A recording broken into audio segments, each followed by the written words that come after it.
तो दर्शकों, कार्यक्रम में आगे बढ़ते हैं और गुरुजी से जानते हैं कि गुरुजी, आपने ऋतुओं की व्याख्या की, अभी हमें बताया कि ऋतुएं क्या होती हैं, तो इनमें से सबसे अनुकूल ऋतु कौन सी मानी जाती है?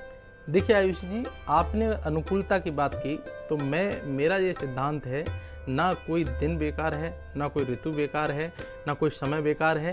इसमें जो है कर्म करने की जो प्रेरणा जो मिलती है, हर समय में कर्म करने की एक प्रेरणा मिलती है। अगर आप कर्मशील हैं तो आपके लिए हर ऋतु जो है वो लाभकारी है, हर समय लाभकारी है, हर दिन लाभकारी है। अगर मैं लाभकारी अगर ऋतुओं की बात करूं तो उसमें हर ऋतु का एक पहलू है लाभकारी और हानिकारक। इसमें क्या है कि अगर लाभकारी रूप में अगर देखा जाए तो सबसे पहले अगर हम बात करते हैं तो सबसे पहले हम बसंत ऋतु की बात करते हैं। बसंत ऋतु जो है वह नए नए जो पेड़ पौधे हैं वह मतलब पनपते हैं और कहीं ना कहीं उनका पुनर्जन्म होता है।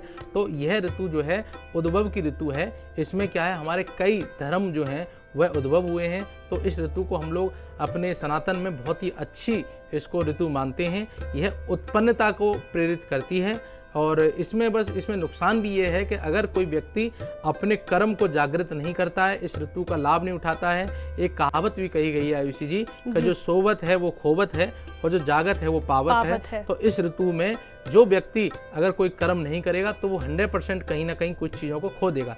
यह समय वातावरण का बहुत अनुकूल समय है। इस समय में नई नई जो चीज़ें हैं उनकी शुरुआत करनी चाहिए, नए नए आपके जो प्लान हैं उनकी शुरुआत करनी चाहिए। और हमारा जो शास्त्रीय दृष्टिकोण भी यह कहता है कि आपको जो है, अगर हम शादियों की बात करें तो शादियां भी जो हैं या अच्छे कार्य भी जो हैं वो कहीं ना कहीं आपके बसंत ऋतु में जो है वो किए जाते हैं। अगर मैं बात करूं अगर ग्रीष्म ऋतु की, तो ग्रीष्म ऋतु जो है वो उसको लोग बहुत खतरनाक एक वो मान लेते हैं कि इसमें बहुत सारी चीज़ें जो हैं इसमें कर्म नहीं कर सकते।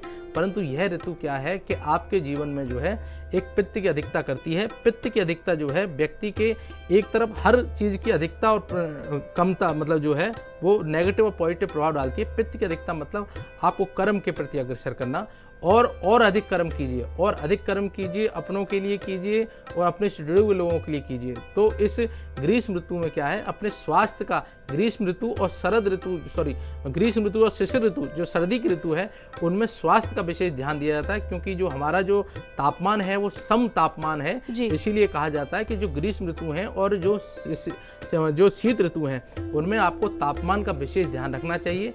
और आपको क्या है, पेड़ पौधे जो हैं वो इसमें जो पेड़ पौधे जो आपने बसंत ऋतु में आपने उगाए हैं वो कहीं ना कहीं या वर्षा ऋतु में जो उगाए हैं ये पेड़ पौधे आपको जो है इन ऋतुओं में जो है आपको सामंजस्य देंगे और आपके वातावरण को शुद्ध बनाए रखेंगे। और अगर बात करूं कि जो पतझड़ का मौसम है, पतझड़ का मौसम भी आयुषी जी बहुत आवश्यक है, क्योंकि अगर कुछ नया पाना है तो कुछ खोना पड़ेगा है ना।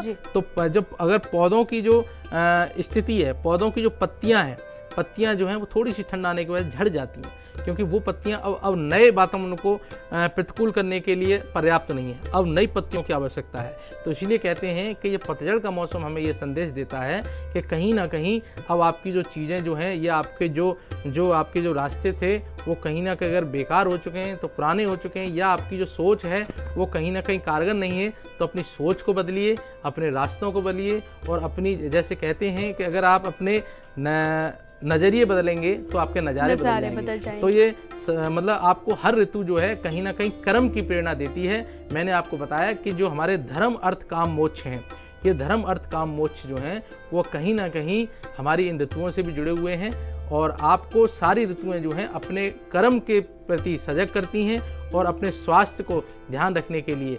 अब आयुर्वेद में भी इन ऋतुओं का बहुत बड़ा वर्णन दिया गया है। आयुर्वेद के अनुसार आप इन ऋतुओं को पहचानिए और इन ऋतुओं में जो शास्त्रगत बताया गया है कि क्या हमें करना है, क्या हमें नहीं करना है, इन ऋतुओं के अनुसार आप अगर उसको अपनाएंगे तो अपने जीवन को बहुत अधिक खुशहाल और समृद्धिपूर्ण बना सकते हैं और अपनी जो दीर्घायु है, अपनों की जो दीर्घायु है उसको आप जो है पा सकते हैं।